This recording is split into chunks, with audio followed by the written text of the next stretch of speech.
police dog running toward a girl with his vest off was protecting her from something truly unbelievable. When K9 officer Max broke free from his handler and sprinted across town, nobody could have imagined what he sensed that humans couldn't. The bond between this German shepherd and 10-year-old Lily defied explanation. But what he protected her from that day would leave an entire police department in stunned silence. What drove this highly trained police dog to abandon protocol would reveal a threat so sinister it would change dozens of lives forever. What Max did next wasn't just unprecedented, it was impossible.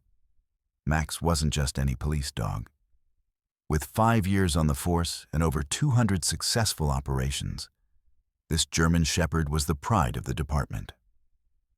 Officer James, his handler, often called him the perfect K9, disciplined, focused, and utterly predictable. But everything changed during that routine school demonstration. "He's never done anything like this before," Officer James whispered to his colleague as Max broke formation, ignoring commands for the first time in his career. The elite K9 officer padded directly to a quiet girl in the third row, 10-year-old Lily Thompson. The entire auditorium fell silent as Max, the department's most decorated police dog, gently rested his head on Lily's lap. When she tentatively touched his fur, witnesses swore they saw tears in the dog's eyes. It was like he recognized her from somewhere, Officer James later reported. But that was impossible. They'd never met. But what nobody realized was that this unusual connection would soon be put to the ultimate test. 3 weeks after the school demonstration, Officer James noticed something odd about Max's behavior. During routine patrols near Oakwood Heights, Lily's neighborhood, the normally composed K9 would become inexplicably agitated. His ears would perk up, his body would stiffen, and a low, rumbling growl would emanate from deep in his chest. "He's probably picking up on something from the drug bust we had there last month," suggested the precinct captain when James mentioned it during briefing. "Those scent memories can linger for months. Nothing to worry about." But James wasn't convinced. This was different. Max would pull toward certain streets with such force that the specialized K9 harness would strain against James's grip. The dog would whine at specific intersections, his paws dancing nervously on the pavement, and stare intently at passing vehicles that seemed perfectly ordinary to human observers. It was as if Max was seeing something no one else could. Something that made his tactical training momentarily irrelevant. "It's just a phase," the department veterinarian assured him after a thorough examination revealed nothing physically wrong with Max. Even the best K9s have their quirks. His vitals are perfect, reflexes normal, and sensory responses right on target. Whatever's bothering him isn't physical. Yet the behavior persisted and intensified. During training exercises at the department's specialized facility, Max performed flawlessly, executing complex commands, navigating obstacle courses, and detecting hidden contraband with his usual precision. But the moment they drove past Lily's school on their way back to the station, the German shepherd would transform. He would press his nose against the window with such force that James worried he might crack the glass, his body tense with an urgency that James couldn't understand or dismiss. "I've never seen anything like it," James confided to his wife over dinner. "It's like he's trying to tell me something, but I just can't figure out what." She suggested bringing Max to a specialized animal behaviorist, but James hesitated. Reporting unusual behavior could potentially take Max out of active duty, something neither of them wanted. One evening, while securing Max in his kennel after a particularly stressful patrol, James found something that sent a chill down his spine. The dog had somehow retrieved a child's hair ribbon, the same bright blue color Lily had worn in her hair during the demonstration. There was no logical explanation for how he'd obtained it, or why he'd been hiding it carefully in the corner of his sleeping area, beneath his favorite training toy. "Where did you get this, buddy?" James asked, holding up the ribbon. Max's intelligent eyes seemed to hold an answer that his handler couldn't decipher. The dog paced anxiously, looking from James to the ribbon and back again, whining with increasing distress. That night, Max howled for hours, something he'd never done before. The haunting sound echoed through the K9 facility, causing the other police dogs to join in a chorus that left the night shift officers unsettled. When James was called in at 3 a.m. to calm his partner, he found Max standing at attention in his kennel, staring at the wall as if seeing through it, toward something miles away. "Tomorrow we'll figure this out," James promised, stroking Max's fur. "Whatever you're trying to tell me, I'm listening now." What Max sensed lurking in the shadows was something no human could detect, an invisible threat moving steadily closer to its target. And with each passing hour, time was running out for the one person the loyal police dog seemed determined to protect at all costs. The morning dawned with an unusual stillness that seemed to blanket the entire town. Officer James arrived at the K9 facility earlier than usual, troubled by a restless night filled with dreams he couldn't quite remember. Vague images of running through endless corridors, searching for something vital but unnamed.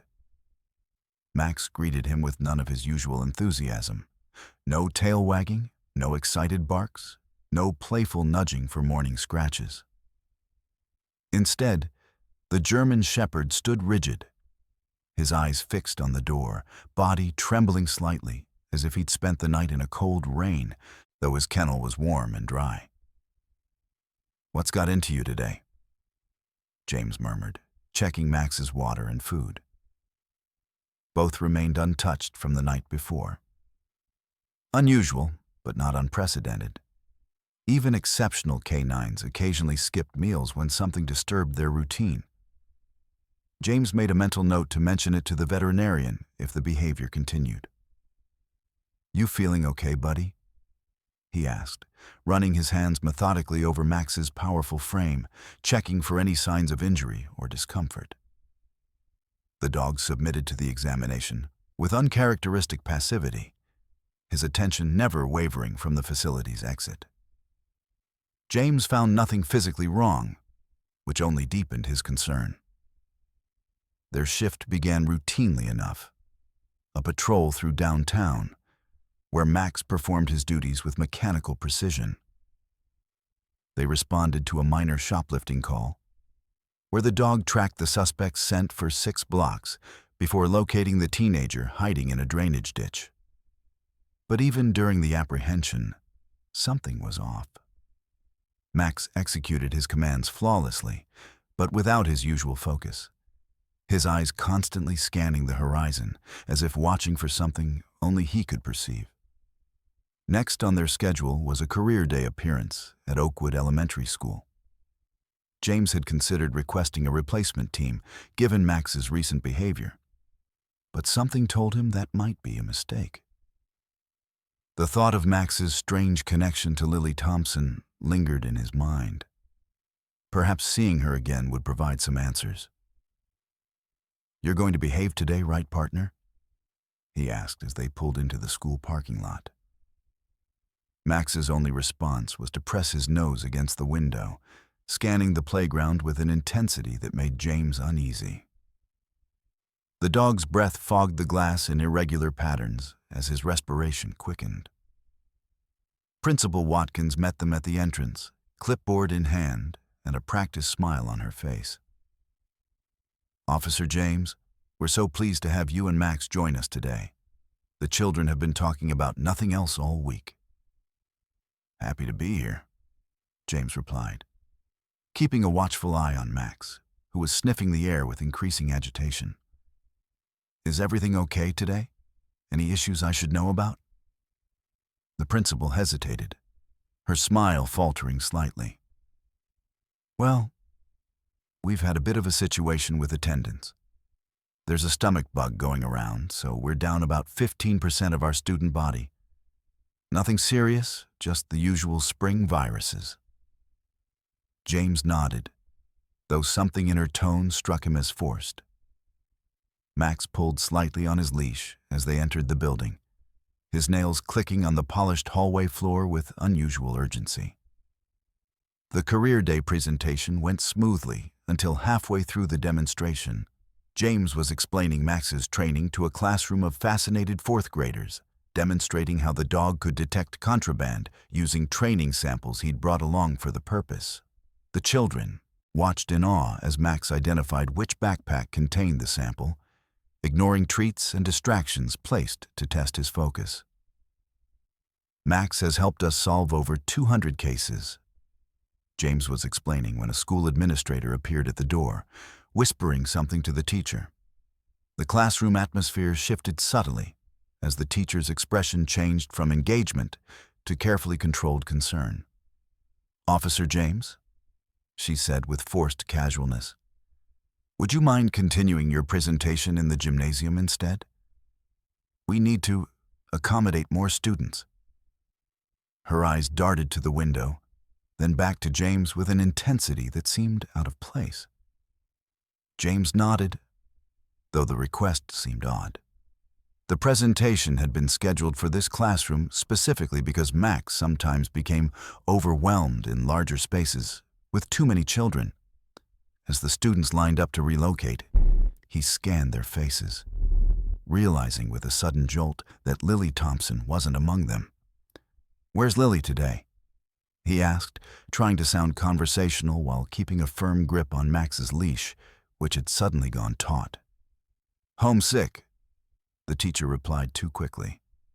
"Stomach bug going around, like Mrs. Watkins mentioned. Several students are out."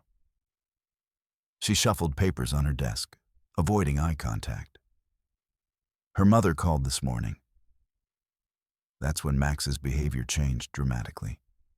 The dog's ears flattened against his head, and a low growl rumbled from his chest, a sound James had heard only during confrontations with armed suspects. Before James could react, Max had slipped his collar, something he'd never done in 5 years of service, and bolted from the classroom with a speed that left the children gasping and pointing. "Max, stand down," James commanded. But for the first time in their partnership, his orders went completely ignored. The specialized collar, designed to be secure even during the most strenuous pursuits, dangled uselessly from James's hand. The German Shepherd raced down the hallway, past startled administrators and wide-eyed students. James sprinted after him, radio in hand, calling for backup even as confusion clouded his thoughts. What was happening? Had Max finally broken under some strain only he could feel? Or was this connected to his strange behavior these past weeks? "Dispatch, this is Officer James," he panted into his radio. "My K9 partner has broken protocol and is currently running loose at Oakwood Elementary. I need—" His transmission was cut short as Max burst through the school's rear exit, setting off alarms that wailed through the building. The powerful dog cleared the 6-foot fence in a single bound that would have impressed his trainers under different circumstances. James lost sight of him as the dog disappeared into the residential neighborhood beyond the school grounds. "All units, be advised. K9 Officer Max is loose in the Oakwood Heights area," James reported breathlessly into his radio as he ran to his patrol car. "Do not attempt to apprehend. Repeat, do not attempt to apprehend. He may be responding to an unknown threat. I am in pursuit." "Copy that, Officer James," came the dispatcher's confused reply. "Can you clarify the nature of the threat?" James hesitated as he started the engine. How could he explain what he didn't understand himself? "Negative, dispatch. but I believe it may involve a student named Lily Thompson. Request welfare check at her residence immediately." What James couldn't explain to his bewildered colleagues was the terrible certainty forming in his gut. Max wasn't running away. He was running toward something, or someone. The dog's bizarre behavior around Lily, his agitation in her neighborhood, the blue ribbon. Somehow, it all connected.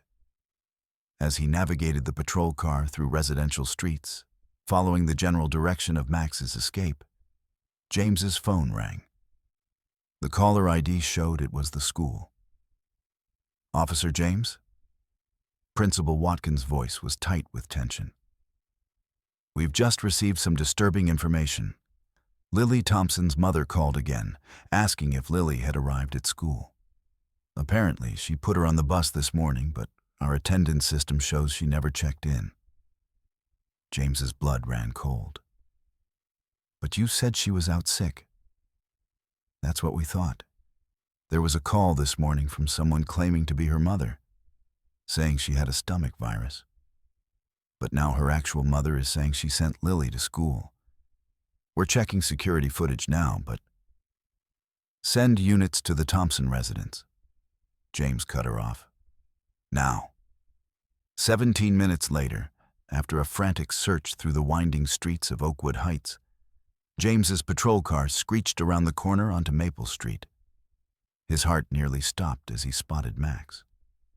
The police dog stood motionless on the sidewalk in front of a modest 2-story house with blue shutters.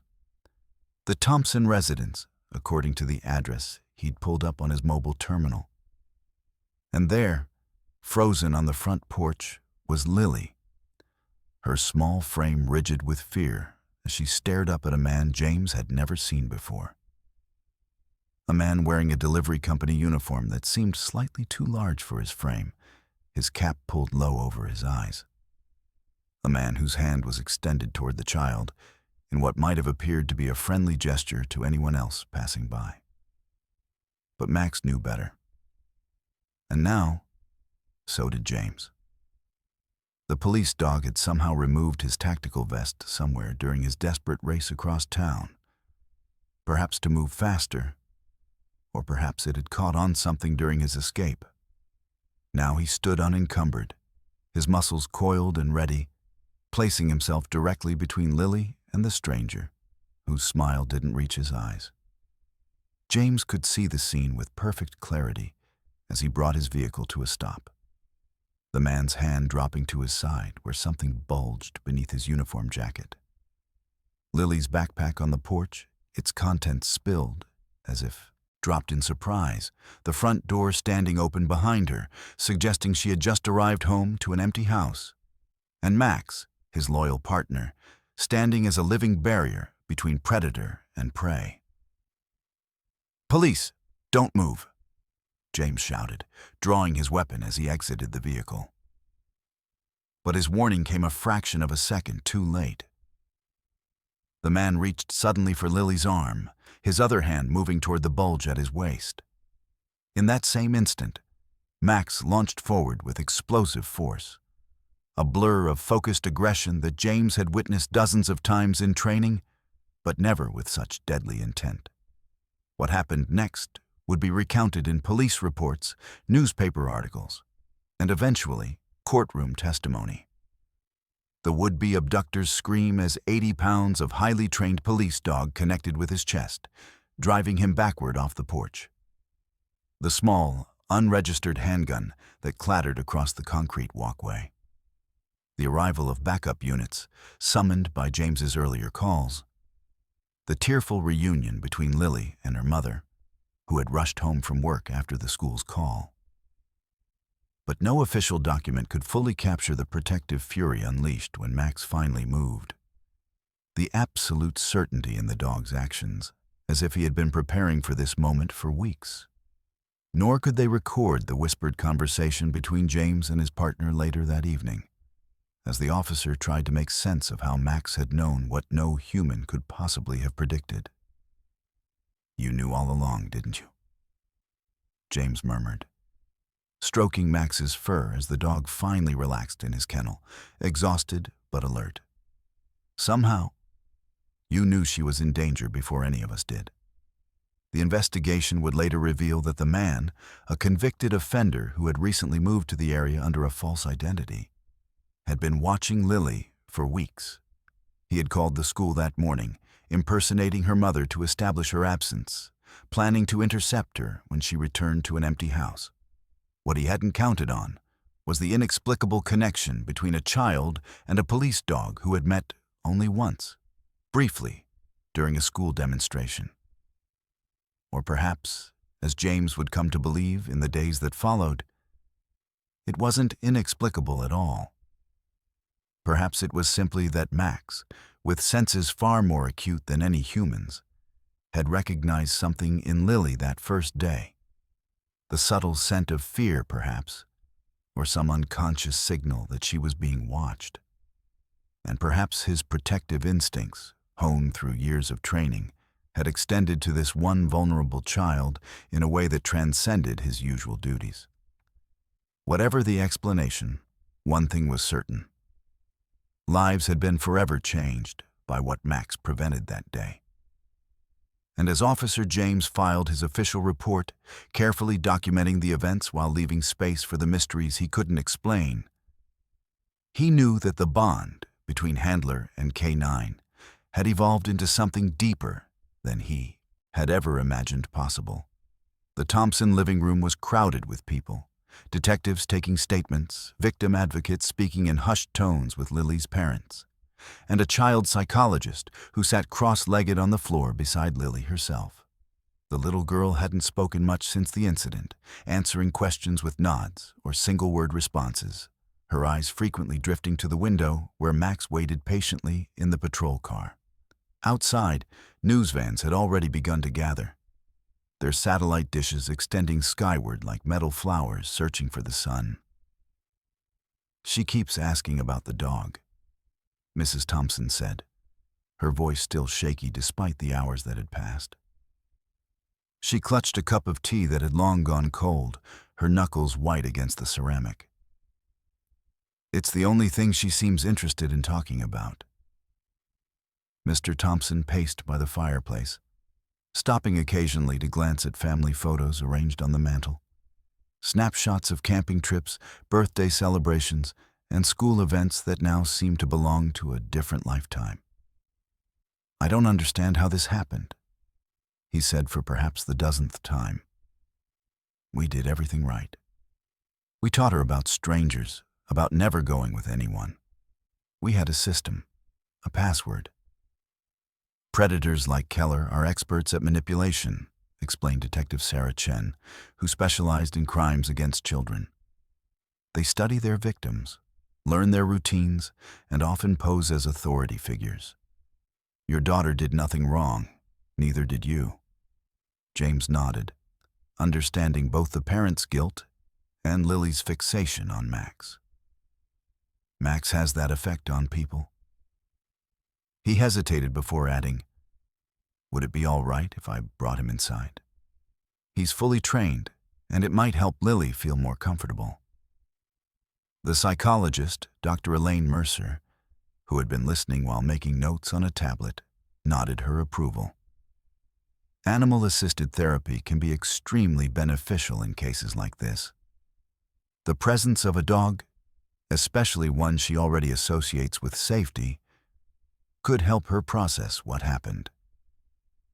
The human-animal bond creates a neurological response that reduces stress hormones and increases oxytocin production. Mrs. Thompson looked to her husband, who gave a distracted nod. "If it will help her talk about what happened, yes, please bring him in."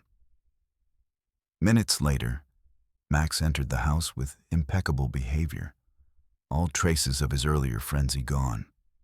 He moved with deliberate calm, his nails clicking softly on the hardwood floor. Though the room was filled with strangers, a scenario that would typically put a police K9 on alert, Max seemed focused on a single mission. He moved directly to Lily, ignoring everyone else in the room, and gently laid his head in her lap. The gesture, so deliberate, so tender from an animal trained for police work, brought tears to several observers' eyes. Lily's small hand came to rest on Max's head, and for the first time since the incident, she spoke a complete sentence. He knew the bad man was coming. The room fell silent, the only sound the soft whirring of the digital recorder capturing her statement. "What do you mean, sweetie?" Dr. Mercer asked gently, exchanging a quick glance with Detective Chen. Lily's fingers curled into Max's fur, finding comfort in its coarse texture. "I saw him before. The dog, not at school." Her voice was soft, but surprisingly steady. "He was in my dreams." She looked up at James with eyes that seemed too knowing for her age. "He was trying to warn me." A chill ran through James that had nothing to do with the room's temperature. The strange behavior, the fixation on Lily's neighborhood, the sleepless nights. Had Max somehow sensed what was coming? He remembered the blue ribbon he'd found in Max's kennel, a detail he hadn't shared with anyone, unsure of its significance until now. "Can you tell us about these dreams, Lily?" Dr. Mercer asked, keeping her tone conversational. Lily nodded, her hand never leaving Max's fur. "He was standing outside my window at night. Not scary, just watching. Like he was guarding me." She looked down at the German shepherd, whose intelligent eyes remained fixed on her face. "And sometimes he would bark, but I couldn't hear it. I could just see him doing it. Like he was trying to tell me something." Mrs. Thompson made a small sound of distress. "Why didn't you tell us about these dreams, honey?" "I thought they were just dreams," Lily replied with the simple logic of childhood. "Until today, when he saved me." Detective Ramirez, who had been silently observing from the corner of the room, caught James's eye and tilted his head toward the door. "Officer James, a word outside?" In the driveway, away from listening ears, Ramirez didn't waste time. "We've identified the suspect, Martin Keller, 42. He's been on our radar for similar attempts in 3 other states." He handed James a tablet showing the man's extensive record. Arrests dating back 15 years, charges that had been dropped due to technicalities or witness intimidation, and a pattern of movement that suggested a methodical predator who never stayed in one jurisdiction long enough to attract serious attention. "What I want to know is how your dog tracked him. We had nothing on this guy locally, no scent items, no previous encounters. So how did Max know?" James stared at the patrol car where Max sat at attention, still watching the house through the window. The dog's posture remained alert, as if his duty hadn't ended with Keller's apprehension. "I don't have an explanation that would make sense in your report, Detective." Ramirez studied him for a long moment, the lines around his eyes deepening. "Try me. After 20 years on the force, I've learned that sometimes the things that don't fit in reports are the most important parts of a case." James took a deep breath, aware that what he was about to say could sound ridiculous to a seasoned detective. "Max started acting strangely after we visited Lily's school 3 weeks ago. Fixating on her neighborhood during patrols, becoming agitated near her school. I thought he was ill, but the vet found nothing wrong." He gestured toward the house, and now Lily says she dreamed about him warning her. Instead of dismissing him, Ramirez nodded slowly. "My grandmother in Mexico had a saying, 'Dogs see what angels and devils do not hide from them.' I never understood what she meant until I worked a case in '98.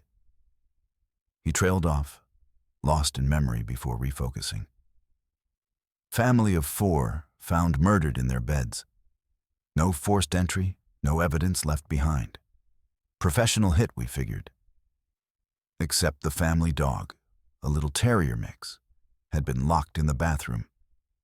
Crime scene investigators found scratch marks 8 inches high on the door. "The dog was trying to warn them?" James said. "That's what we thought. But here's the thing. The coroner determined the family had been killed between 2 and 3 a.m.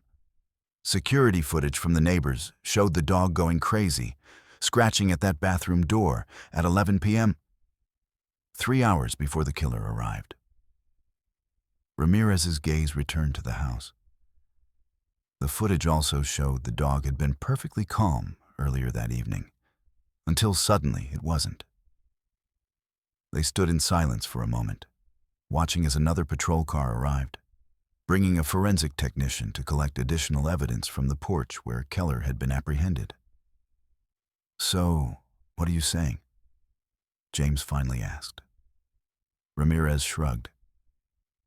"I'm not saying anything definitive. I'm just telling you that your Max wouldn't be the first canine to sense something beyond our understanding. Dogs operate on a different plane than we do. Their senses are more acute, their instincts more primal. Who's to say they can't perceive threats before they materialize?" "You don't think I'm crazy, then?" "Crazy would be ignoring what happened here today," Ramirez replied. "Whatever Max sensed, whatever drove him to break training and protocol, it saved that little girl's life. In my book, that's what matters." He pocketed his phone as it buzzed with a notification. "Hospital just called. Keller's out of surgery. The damage to his arm was extensive, but he'll live to stand trial." "Max did what he was trained to do," James said, a note of defensiveness creeping into his voice. "No one's questioning that," Ramirez assured him. "The bite was justified given the circumstances. Keller had a weapon and was making a move toward the child. Your canine responded with appropriate force." He glanced at his notes. "The weapon, by the way, was reported stolen in Nevada 3 months ago. Add that to the charges he's facing." As twilight settled over the neighborhood, James was finally relieved of duty. The Thompson family would stay with relatives for a few days, and a patrol car would remain stationed outside their home as a precaution. The investigation would continue, with Martin, Keller facing multiple felony charges once he was released from the hospital, where Max's intervention had sent him. Before leaving, James knelt beside Lily, who had fallen asleep on the couch with Max still vigilant at her side. "We need to go now," he said softly. "But Max wanted me to tell you that you're safe." The little girl stirred, her eyes opening briefly. "Will he come back to visit me?" "I think that could be arranged," James replied, surprised by the lump forming in his throat.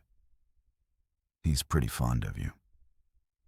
Mrs. Thompson walked them to the door, her composure finally beginning to crack now that her daughter was asleep. "I don't know how to thank you, both of you," she said, her voice breaking. "If Max hadn't been there today." "But he was," James said firmly. "That's what matters." Back at the K9 facility, James completed his paperwork while Max slept deeply for the first time in weeks. The incident report ran to several pages, detailing the sequence of events that had led to Keller's apprehension. The official narrative documented the facts: a suspect apprehended, a child saved from abduction, a K9 officer who had performed his duty. What it couldn't capture was the inexplicable connection that had made it all possible. Captain Reeves stopped by as James was finishing the report. "Hell of a day," he remarked, leaning against the doorframe. "You know the chief is going to want to give you and Max a commendation for this." "We were just doing our job," James replied automatically. "Were you?" Reeves asked, his expression unreadable. "Because from what I heard, Max went completely off protocol, slipped his collar, ignored commands, left school property without authorization." He held up a hand as James began to protest. I'm not criticizing. God knows I'm not. But I am curious about what happened out there today. James chose his words carefully. Max sensed a threat that none of us were aware of. He acted on that information to protect a child in danger.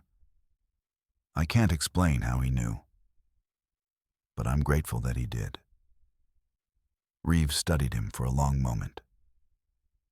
You know, when you mentioned Max's unusual behavior a few weeks back, I dismissed it.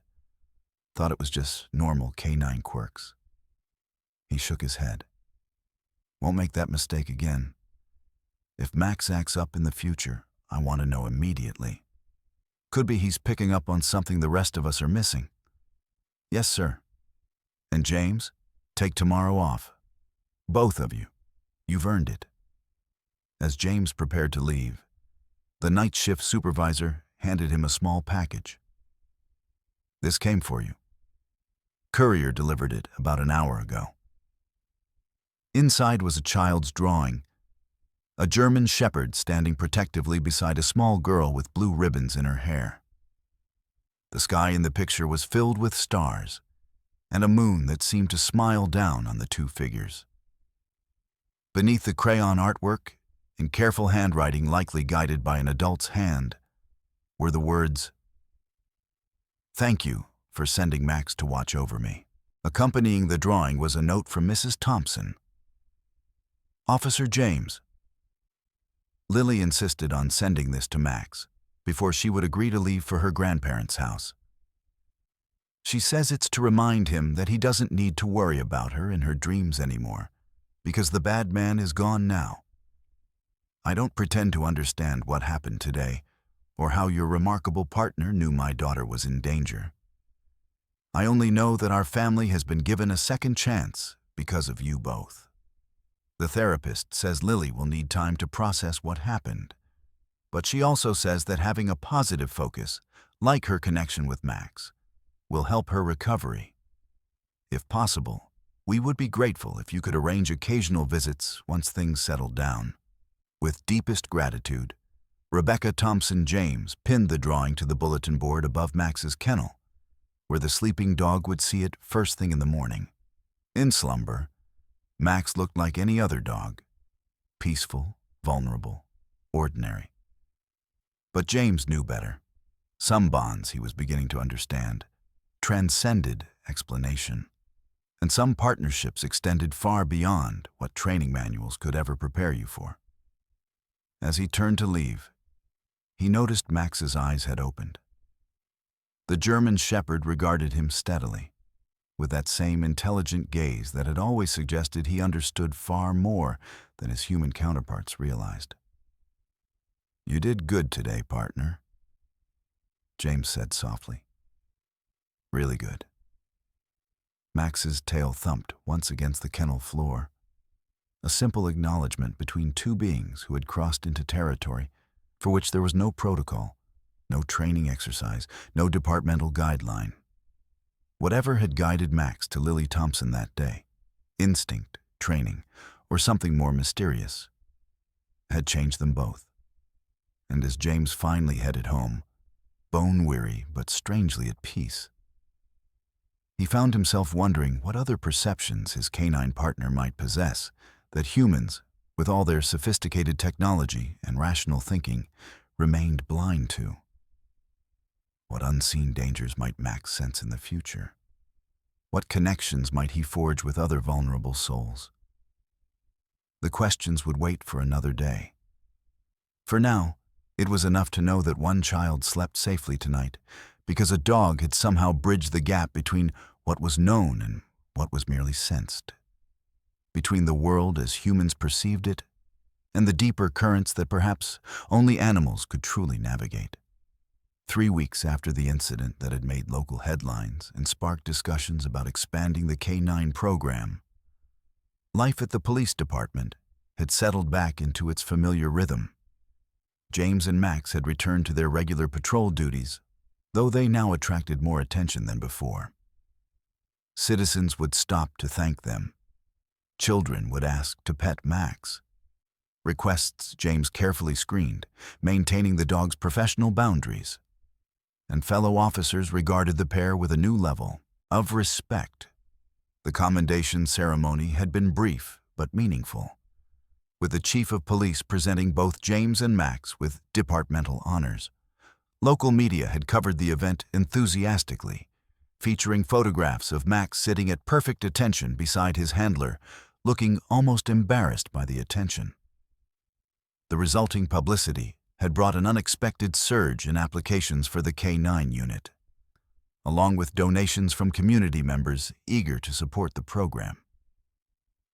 "You're celebrities now," Officer Rodriguez joked during morning briefing, sliding a newspaper across the table. Page 3. Heroic K-9 officer receives key to city. James glanced at the article with a mixture of pride and discomfort. The public version of events had been simplified, focusing on Max's training and James's quick response rather than the inexplicable aspects of the case. Nothing about dreams or premonitions had made it into official statements. Some things, James had decided, were better left undocumented.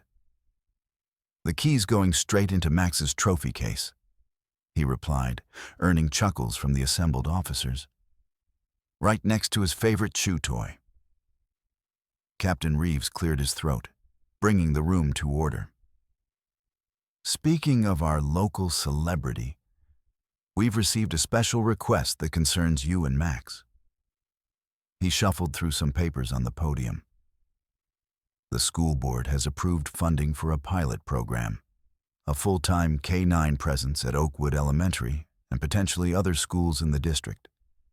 They've specifically requested that you and Max consult on the implementation." A murmur of approval rippled through the room.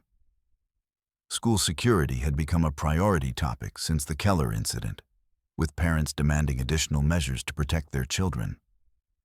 The assignment would involve helping select and train a dedicated school resource K-9 team. Reeves continued. "You'd still maintain your regular duties, but with adjusted hours to accommodate the training program. Interested?" James didn't hesitate. "Yes, sir. We'd be honored." "Thought you might say that." Reeves handed him a folder. "Details are in here. You'll be working with Dr. Mercer, the psychologist from the Thompson case. She's helping design protocols for a dog that can serve both as security and as a therapy animal for the kids." After the briefing, James found a message waiting from Rebecca Thompson, requesting a call at his convenience. Since the incident, he had kept in touch with the family, arranging 2 carefully supervised visits between Lily and Max. The first had been at the station, with Dr. Mercer present to observe. The second had been a brief meeting at a park, where Lily had seemed more relaxed, even laughing when Max performed some of his simpler tricks for her amusement. "Officer James?" Mrs. Thompson greeted when he returned her call. "Thank you for getting back to me so quickly. I wanted to let you know that Lily's therapist has suggested something that I wanted to discuss with you before making any decisions." "Of course," James replied, settling into his desk chair with Max at his feet. "How is Lily doing?" "Better every day. The nightmares have almost stopped, and she's back to her normal activities. But Dr. Mercer thinks it would be beneficial for her to have more regular contact with Max, as part of her therapy." She paused. "I understand if that's not possible with your work schedule, but—" "Actually," James interrupted, "this might work out perfectly. I've just been assigned to help develop a K-9 program for Oakwood Elementary.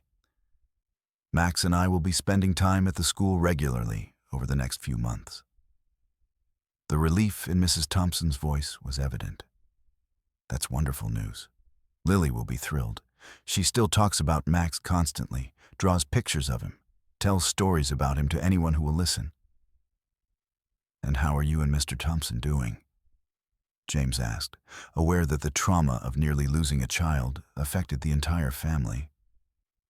There was a slight hesitation before she answered. We're managing. Tom has become very security conscious. New locks, cameras, alarm system. He's talking about moving to a different neighborhood. She sighed. I understand why. But I don't want Lily to feel like we're running away because of what happened. This is her home, her school, her friends. For what it's worth, James said carefully. The security upgrades are a good idea. But Keller was an isolated threat. He's in custody awaiting trial, and there's no indication he was working with anyone else. That's what I keep telling Tom, but she trailed off.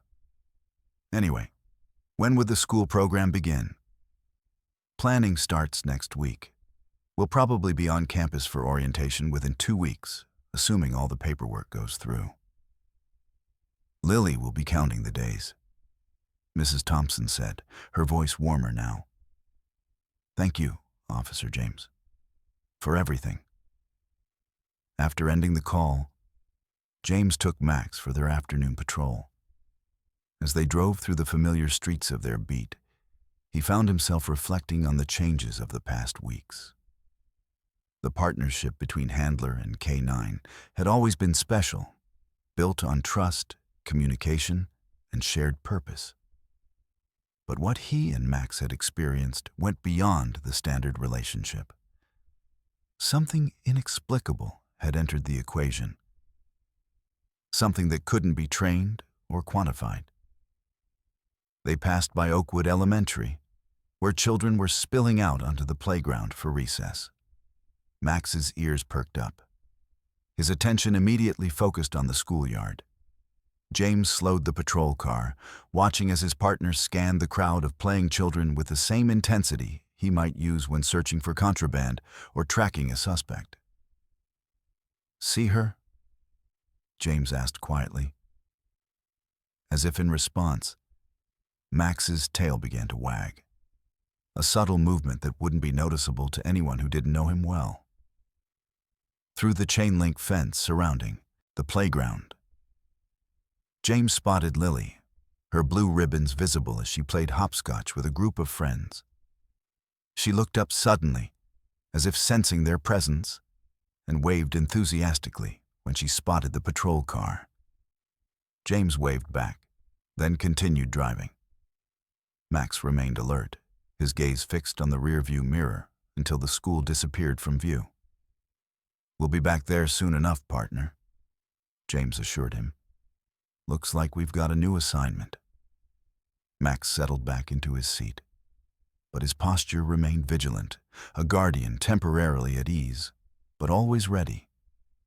Whatever connection had formed between the police dog and the little girl he had saved, it showed no signs of diminishing. And perhaps, James thought, that was exactly as it should be.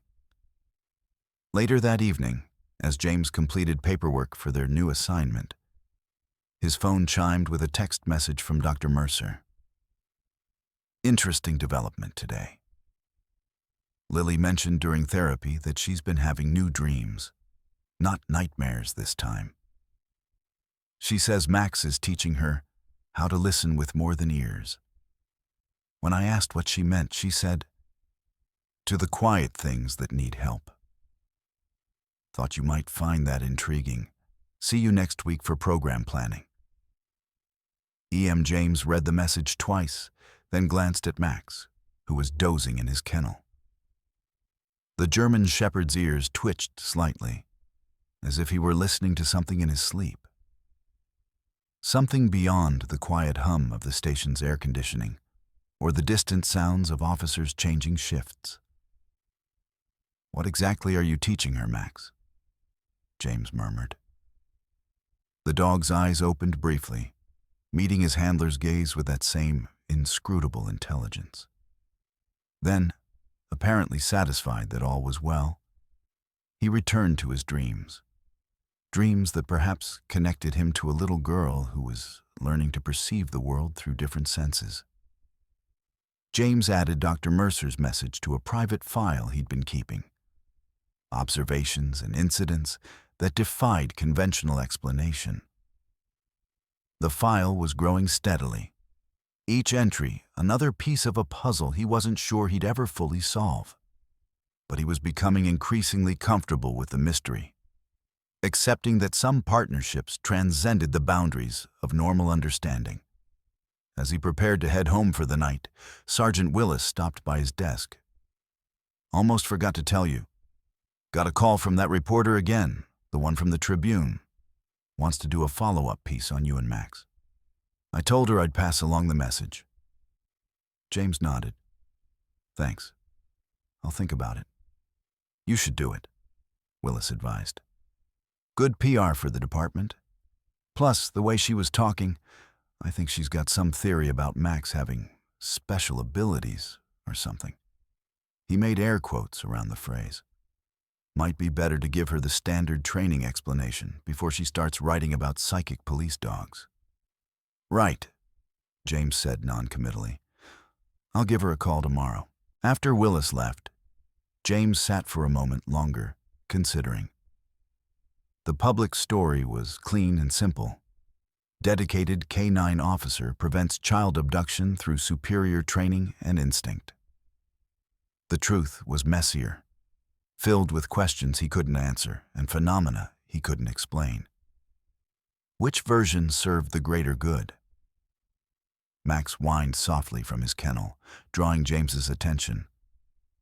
The dog was sitting up now, head tilted slightly as if asking a question of his own. "You're right," James said, making his decision. Some things aren't meant for headlines. He shut down his computer and gathered his things. Tomorrow would bring new challenges, the school program, continued patrols, and the ongoing ripple effects of that fateful day when Max had broken protocol to follow an instinct no training manual could account for. But whatever came next, one thing was certain. The bond between Handler and K-9 had evolved into something extraordinary. A partnership that operated on multiple levels of awareness and understanding. And perhaps, James thought as he and Max headed for home, under a sky filled with stars, that was the greatest gift to come from all of this.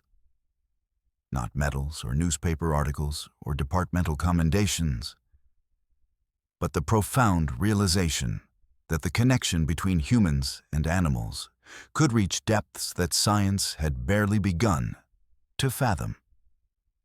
A connection that, in the right circumstances, with the right souls involved, could transcend the ordinary and touch something truly remarkable. Max sat alert in the passenger seat, his silhouette sharp against the gathering darkness. Protector, partner, and perhaps something more. A bridge between worlds of perception that rarely intersected except in dreams and moments of crisis. Whatever lay ahead for them both, they would face it together, with a shared understanding that had no need for words. The school gymnasium hummed with activity as James supervised the training session.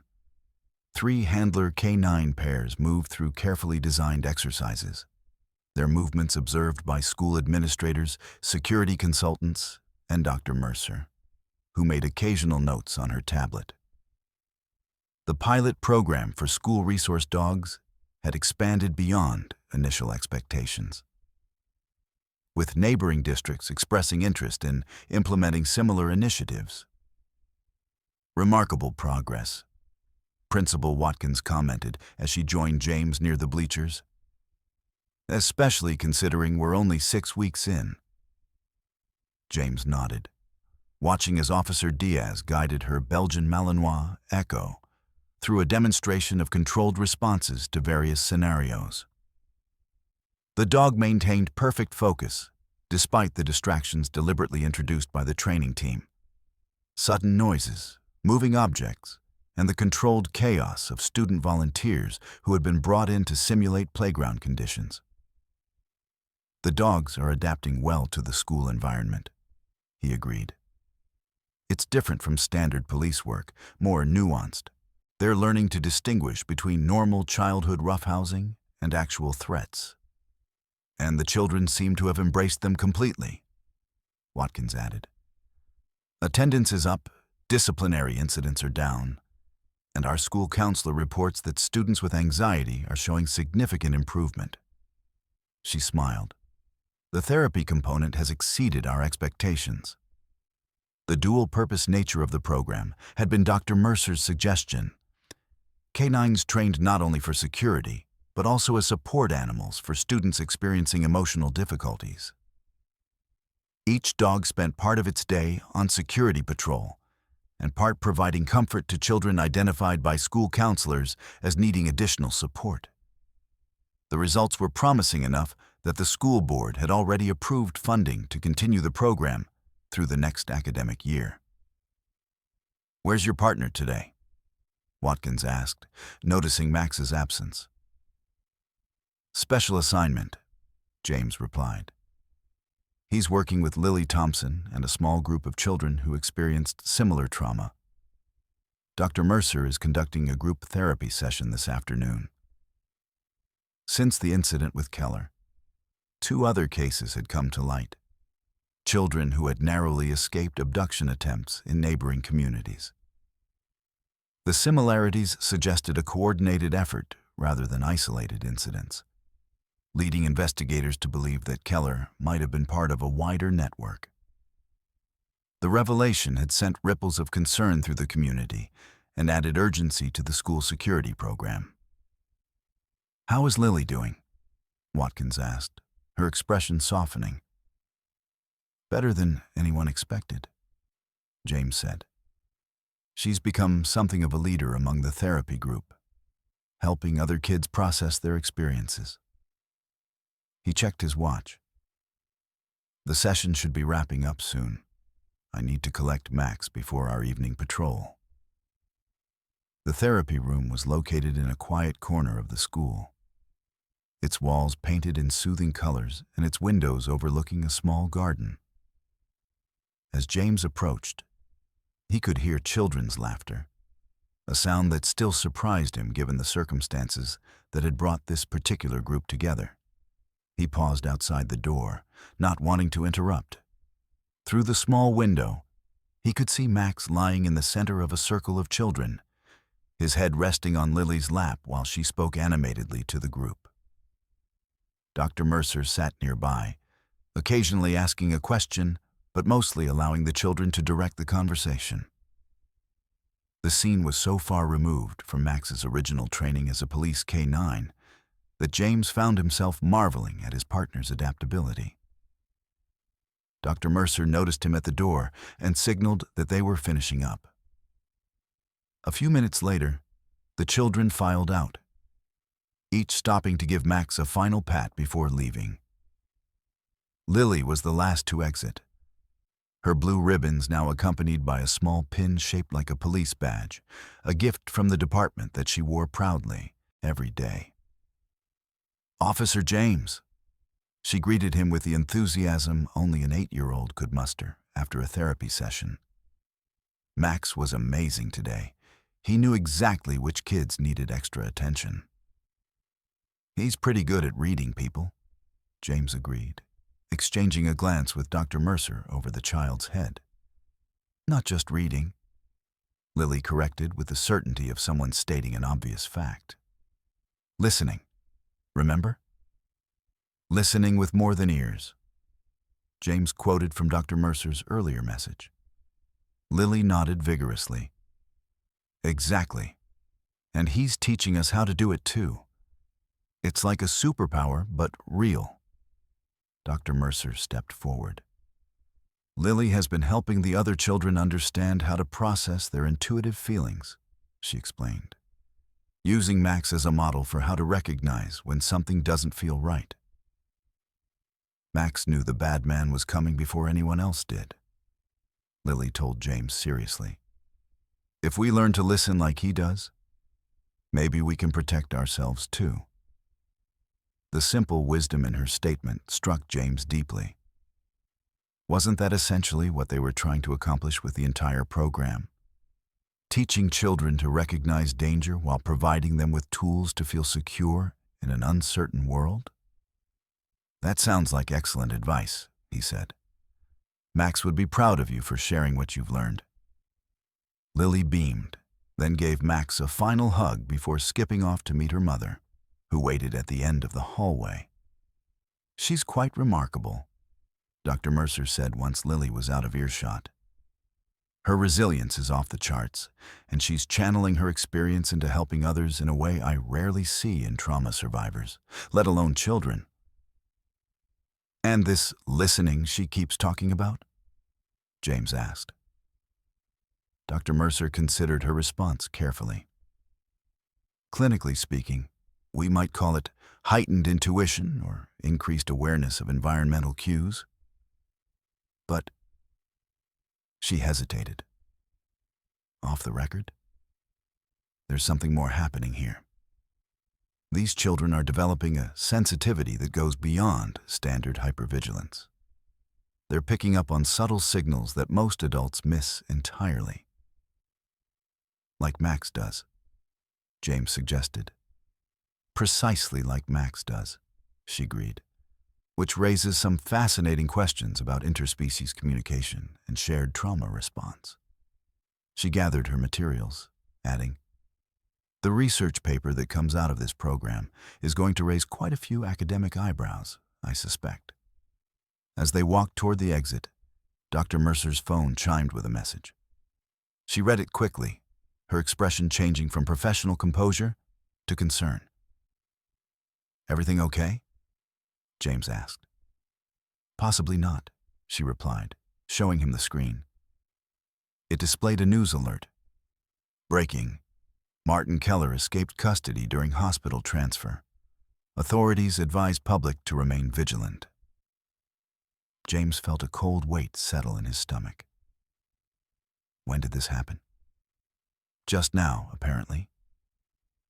She scrolled through the limited information. He overpowered a guard and stole a transport vehicle.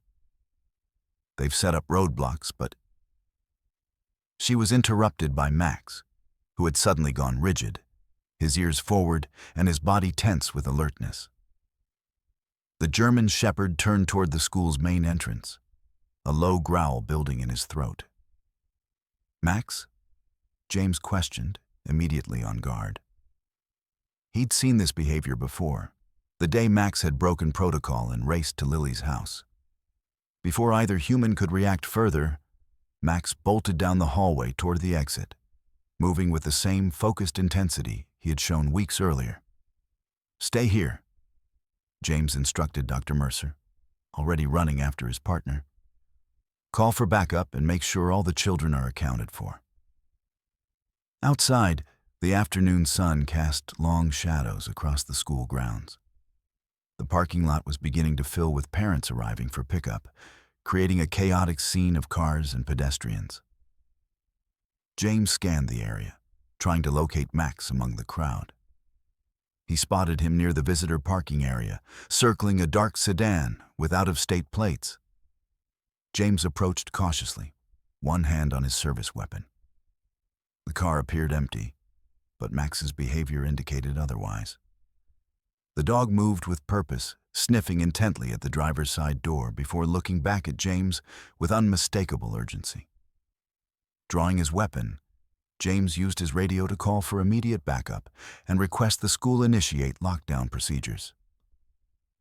"Possible threat on school grounds," he reported. "Suspicious vehicle in visitor parking, K9, indicating concern." As sirens wailed in the distance, James maintained his position, watching for any movement within or around the vehicle. Max continued his alert behavior, becoming increasingly agitated as the minutes passed. Then, suddenly, the dog's attention shifted away from the car toward the wooded area that bordered the school property. James followed Max's gaze and caught a glimpse of movement among the trees. A figure moving parallel to the school fence, staying just within the tree line. Without hesitation, Max sprinted toward the fence, clearing it with a powerful leap that sent him into the woods in pursuit. "Max, stand down," James called, knowing even as he spoke that the command would go unheeded. History was repeating itself, but this time he was prepared. He radioed his position and intention to pursue, then made his way to the fence access gate. The woods were dense with late summer foliage, making visibility poor. James moved carefully, following the sounds of Max crashing through the underbrush ahead. The pursuit led deeper into the trees, away from the school and toward the residential area that bordered the opposite side of the wooded tract. A sudden yelp of pain cut through the air, Max's voice unmistakably in distress. James's heart hammered in his chest as he broke into a run, no longer concerned with stealth. He emerged into a small clearing just in time to see a man swing a heavy branch at Max, who was down but struggling to rise, blood matting the fur on his shoulder. "Police, freeze!" James shouted, weapon raised. The man turned, not Keller, as James had feared, but someone younger, with the same predatory eyes. He dropped the branch and raised his hands slowly, revealing a knife strapped to his belt and what appeared to be a stun gun in a holster. "On the ground, now," James ordered, advancing cautiously while keeping his distance. The man complied with suspicious readiness, lying face down on the forest floor. As James approached to apply handcuffs, Max struggled to his feet, favoring his injured leg, but still placing himself between his handler and the suspect. "It's okay, Max," James soothed, though his attention never left the man on the ground. "Good boy. You did good." After securing the suspect, James radioed their location and requested medical assistance for Max. Only then did he get a good look at what the man had been carrying. A backpack containing zip ties, duct tape, a ski mask, and a school schedule printout with certain names highlighted. Among them, circled in red, was Lily Thompson, room 14. The backup officers arrived minutes later, taking custody of the suspect while James attended to Max. The K-9 veterinarian who had been called to the scene examined the dog's injury, a deep gash that would require stitches, but had fortunately missed any major blood vessels. "He'll need to be off duty for at least 2 weeks, the vet advised as she applied a temporary bandage. "But he should make a full recovery." James nodded, relief washing over him as he gently stroked Max's head. "You hear that, partner? You're going to be fine." Back at the school, the lockdown had been lifted, but a heavy police presence remained as investigators pieced together what had happened. The suspect, identified as 28-year-old Eric Benson, was a known associate of Martin Keller. According to preliminary interrogation, Benson had been sent to the school as part of a revenge plot, targeting the children who had escaped previous abduction attempts, with Lily Thompson at the top of the list. "It was coordinated," Detective Chen explained as she joined James in the veterinary unit's mobile treatment area. Keller's escape was a diversion. While law enforcement focused on finding him, Benson would carry out the revenge attack. "How did they know about the children in the therapy group?" James asked, his hand never leaving Max's side as the veterinarian finished bandaging the wound. "That's what we're still trying to figure out," Chen admitted. "The group's existence wasn't public knowledge, and the participants' names were kept confidential. There may be a leak somewhere in the system." James thought about Max's behavior earlier that day. How he had gone from calm to alert in an instant, coinciding exactly with the news of Keller's escape. Not after they received the news, but simultaneously with it. As if he had somehow sensed the threat before the information ever reached them. "Where's Lily now?" he asked. "Safe," Chen assured him. "All the children from the therapy group have been accounted for and released to their parents with police escorts." We're not taking any chances until Keller is back in custody. The veterinarian finished her work and gave James instructions for Max's aftercare. He'll need rest and limited movement for the next few days. The medication will make him drowsy, which should help keep him calm. As they prepared to leave, Dr. Mercer arrived, her face pale but composed. "I just heard what happened. How is he?" "He'll recover," James said. But it was close, if Max hadn't alerted when he did. She nodded, understanding the implications. The children were still in the building. If Benson had managed to get inside during dismissal chaos. She left the sentence unfinished, the possibilities too disturbing to voice.